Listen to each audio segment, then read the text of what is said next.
Ratu, this is the area that changed the course of my life. You're going to actually see in a moment a trail of tracks that was intersected by human footprints. Yes.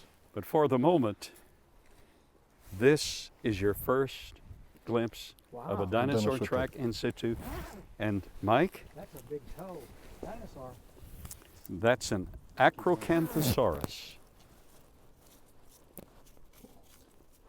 And it was Billy Caldwell who met me down here that very first trip.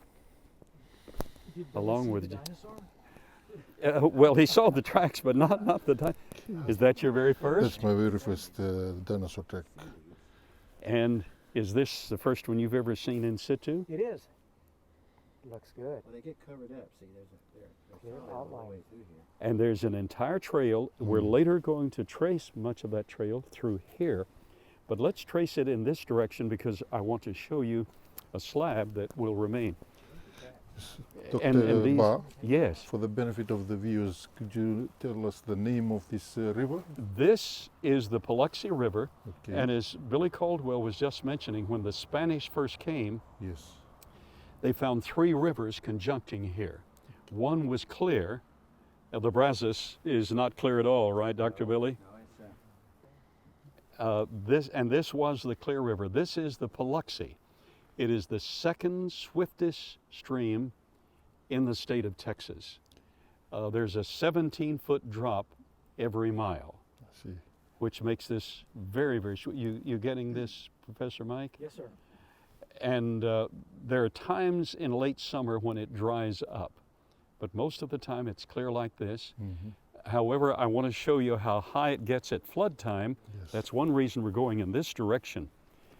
This is now this is the continuation of that series of tracks. Yes. Aren't you glad I asked you to bring old grungies? Yes. And this is a trail coming from the opposite direction out of here. That's an Acrocanthosaurus track. We will remove all this debris, but you're seeing it after a rain. Yes. Mike, you see this I do. Acrocanthosaurus? He's going in this direction, like this. Right. And that's another of his tracks. We're going to be clearing all of this so you can walk on the ledge. As you know, we have signed a 30-year lease. This is the continuation of that trail you saw earlier. Yes. So we will be able to excavate at our pleasure and leisure. Even though it's not leisure work, it's very difficult. This is another of these. Let's step up on this ledge. Be very careful, Nancy. Thank you. Yep. I'm going to go out and try to encourage her. I'll let you go ahead. Okay. Thank you. Now, Yep. You too. That's Okay, a sir. moving rock there. I thought they called you Billy Goat when you were. so Nancy, you haven't been here before either. This is the ledge. Careful. Now, it's explanation time. Nancy, if you'll step over here where the camera can pick all of this up. These are clam burrows. A clam is like a police pod, and here's the professor who lectures on this. These are clam burrows. A clam has a foot, and if he's not buried too deep, he can wiggle out. This material was curing, lithifying, solidifying so fast that if the clam is near the top, he could wiggle out, but the burrow that he left is still in place.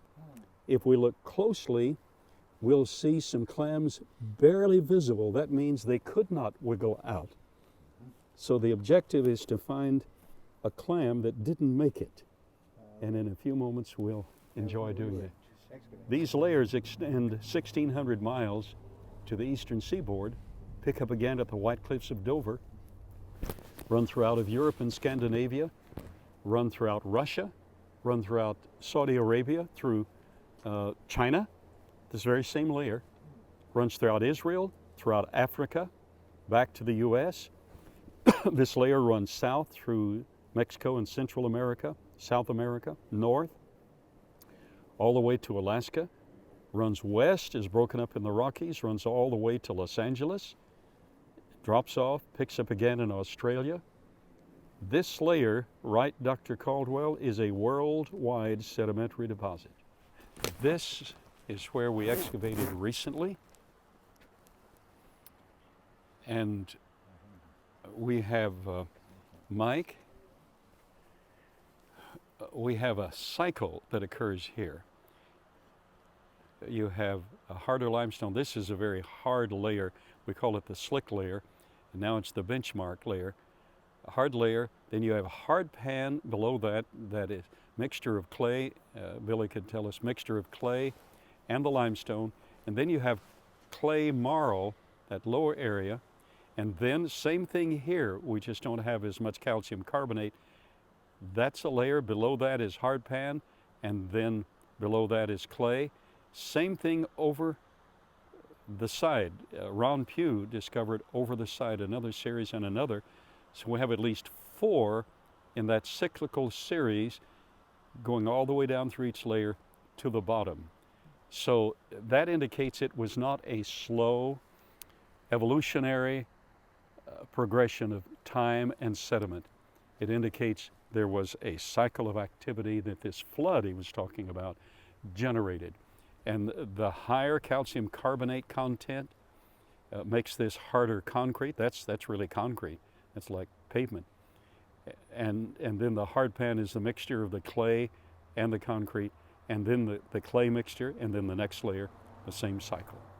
Professor M.E. Clark made 32 trips here, a tenured professor, University of Illinois, in fluid dynamics. He and Dr. Henry Voss formulated the explanation to answer the question you just asked, over what period of time. Every 12 hours, you have a new layer and a new cycle. So the tidal. The tidal effect, tsunamic and tidal effect. Why 12 hours, not 24? Because of the unique physics on a globe approaching, being covered with water, and then being covered with water in a flood. You have a slingshot effect on the opposite side of the globe. Are you getting this, Yes. Ratu? Yes. A slingshot effect on the opposite side of the globe, so we have the same thing occurring there that occurred on the side where the moon is passing over. Or they say the earth is revolving under the moon. That works better with the mathematics. Same, very same, just a transposition of coordinates. You know, you work in those fields.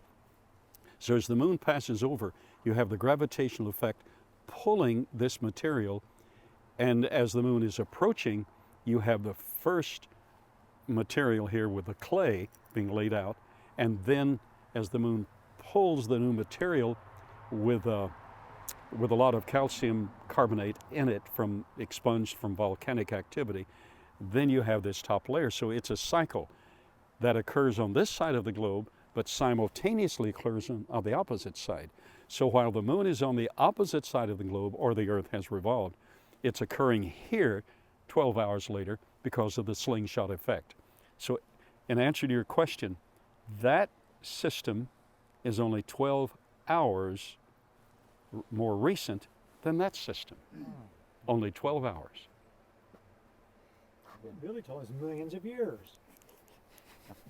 What the textbooks say. That's the old story he was taught through his master's degree in geology, but he knows better now. When I first came, he told me better.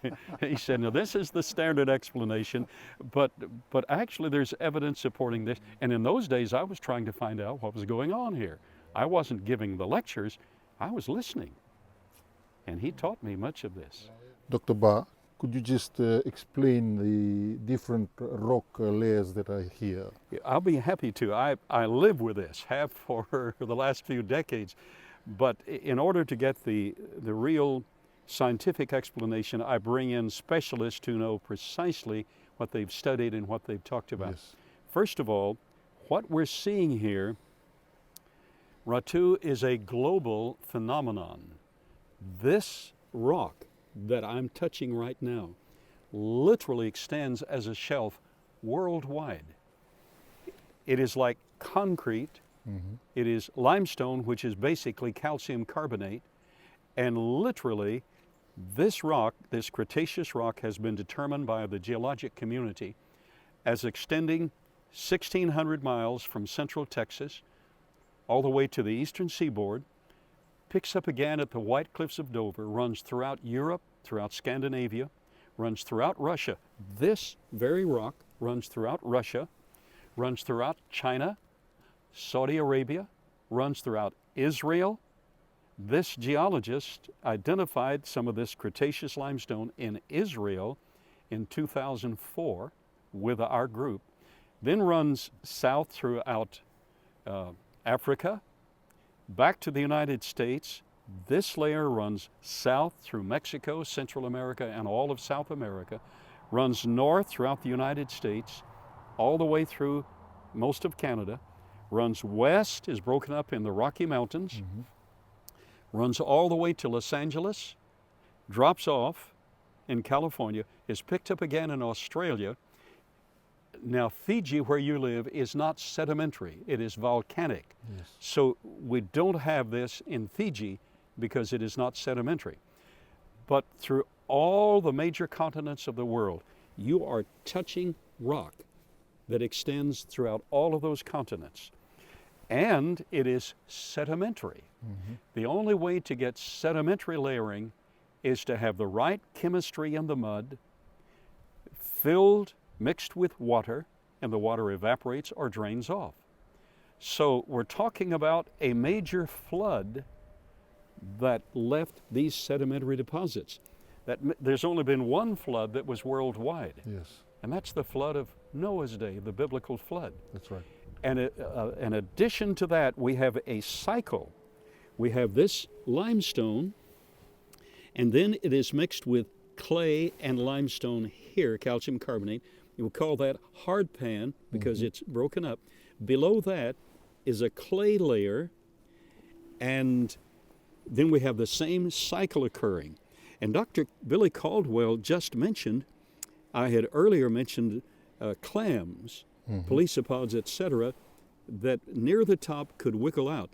But Dr. Caldwell, would you point out what you saw here? This is a fossil in this rock.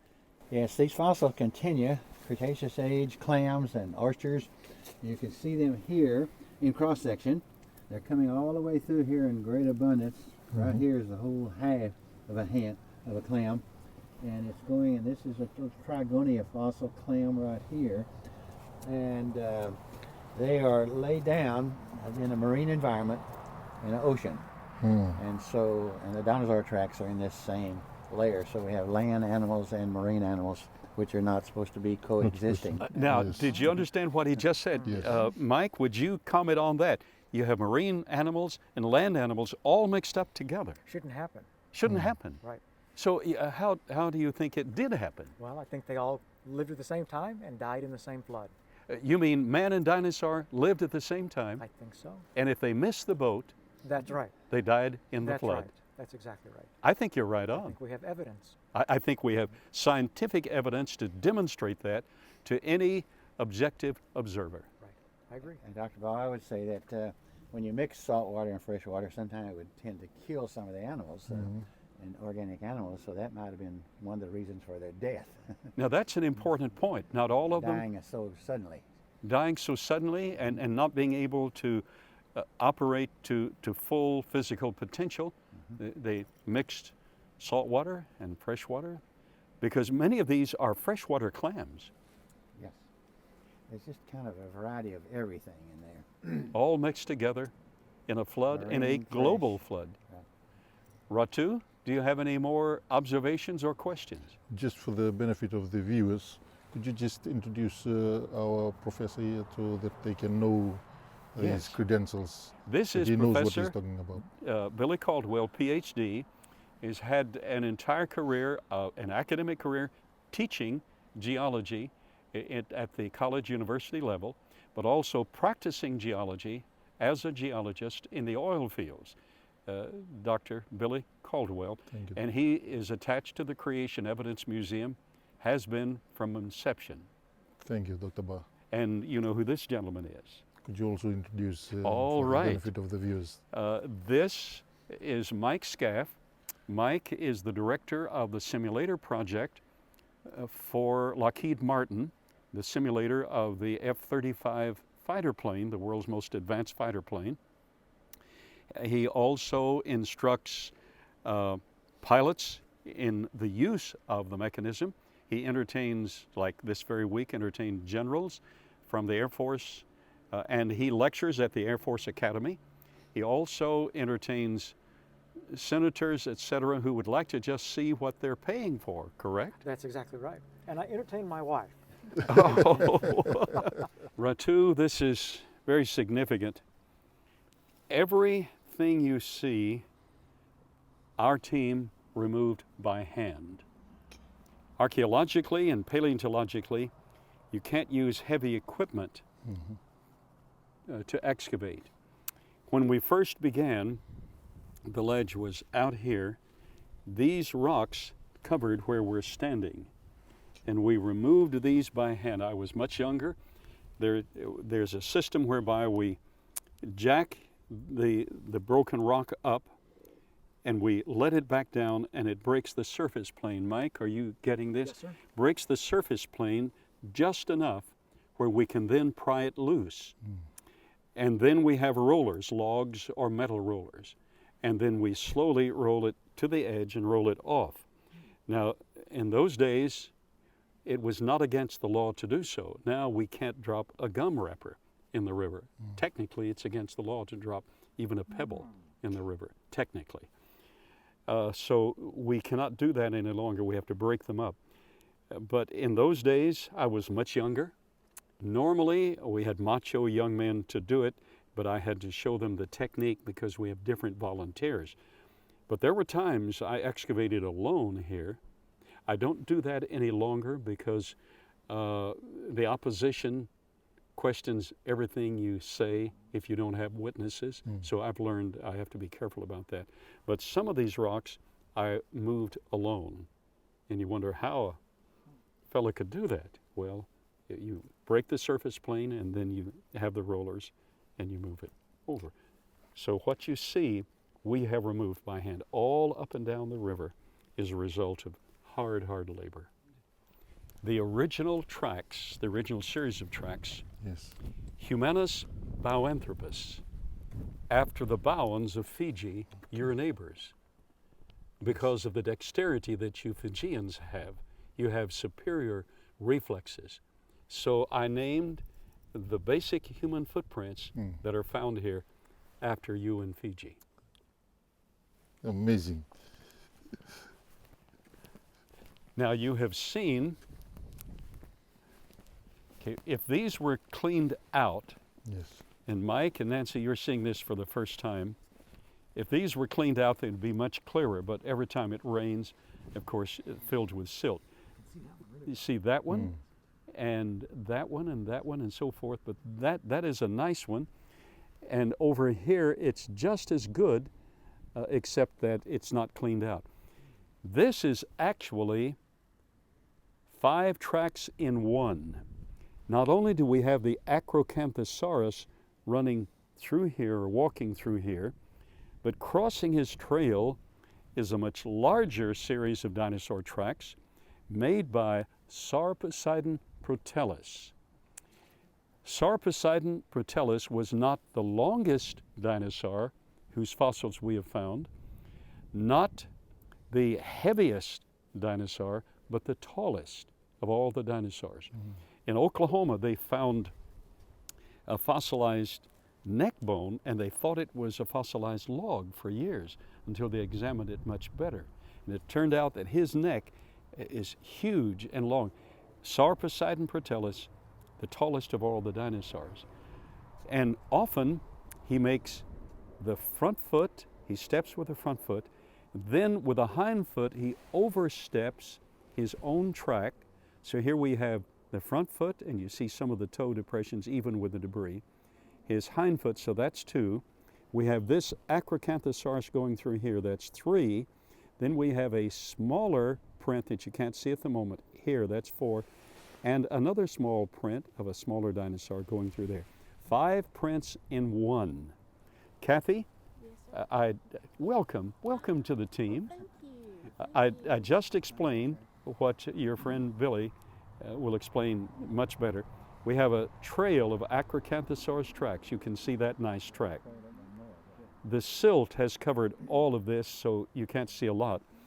But crossing this trail of Acrocanthosaurus tracks is a trail of Sauroposeidon tracks. And he would step with his front foot like that depression, even leaving his claw marks. So Kathy, we have 1 track, 2 tracks. Then this Acrocanthosaurus, larger Acrocanthosaurus, made that print.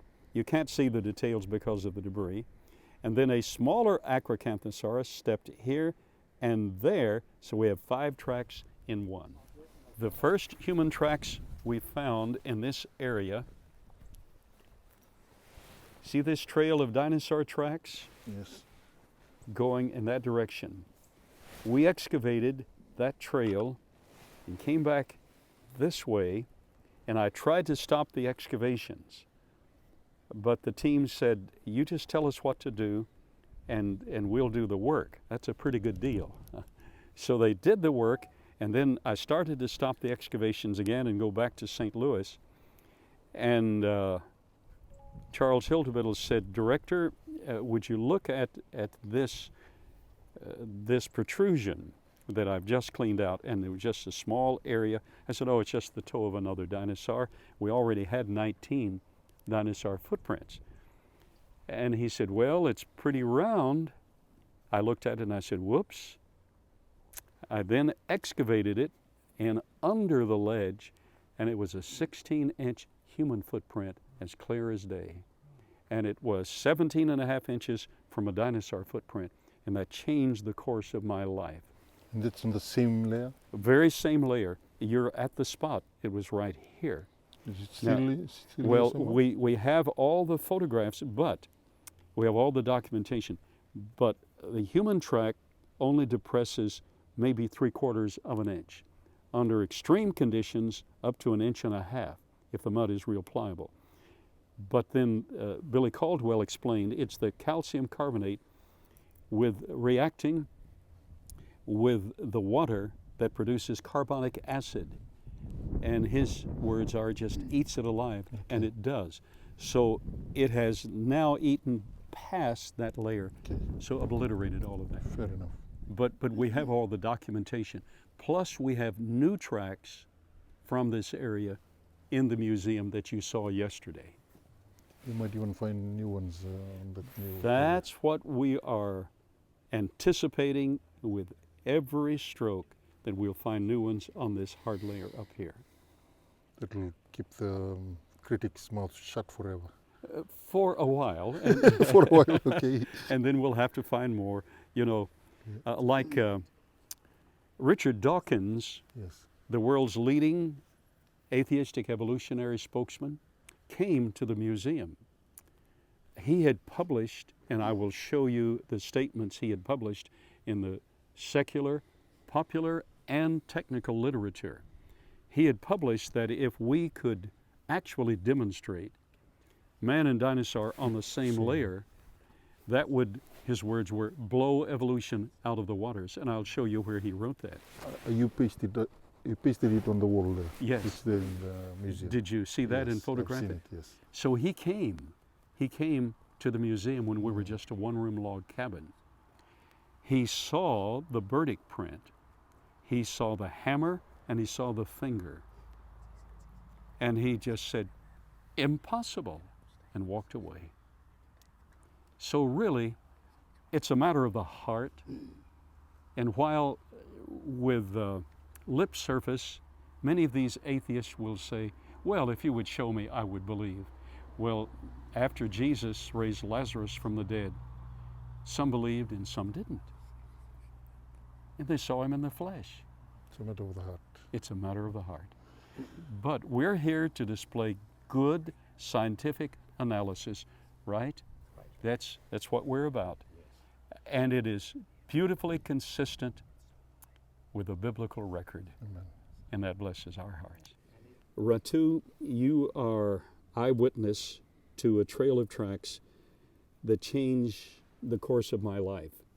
I was president of a small college, pastor of one of the 10 fastest growing churches in America, left all of that because of this discovery. This is an Acrocanthosaurus track, fairly well defined. Going in this direction, we have left, left, and then a right going on beyond that. In order to establish the validity in paleontology, you need 3, left, or right, left, right. And the trail continues on.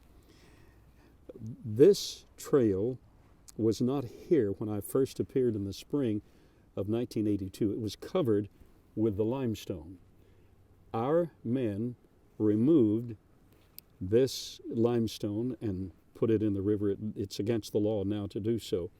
So we exposed this trail, and we continue to expose this trail until, as I mentioned earlier, we discovered a trail of human footprints, 16.5 inches in length, 17.5 inches from one of these Acrocanthosaurus tracks.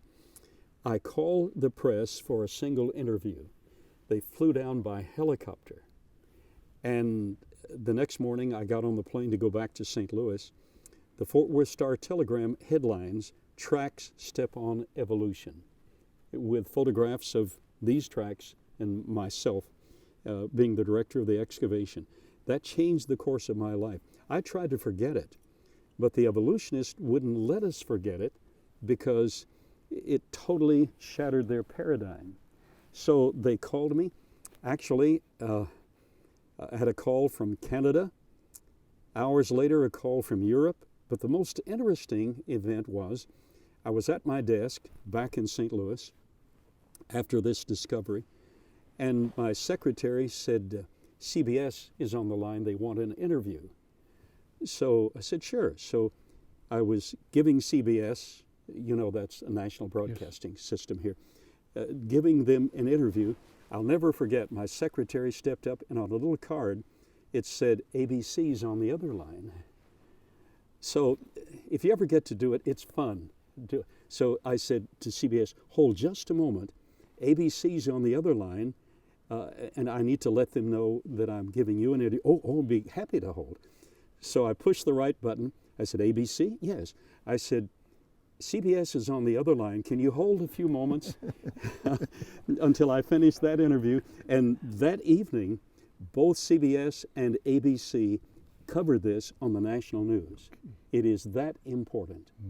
And I'm pleased that you come all the way from Fiji as a Christian, but also a man practicing legal jurisprudence, an attorney who wants actual prima facie first-hand evidence. Yes. Are you finding that evidence? Yes, absolutely, Doctor. Well, And with another eyewitness standing right behind you there, that seals the deal. it seals the deal. It is a pleasure It to is my have you pleasure. on the It team. is my pleasure. So, All right. all right.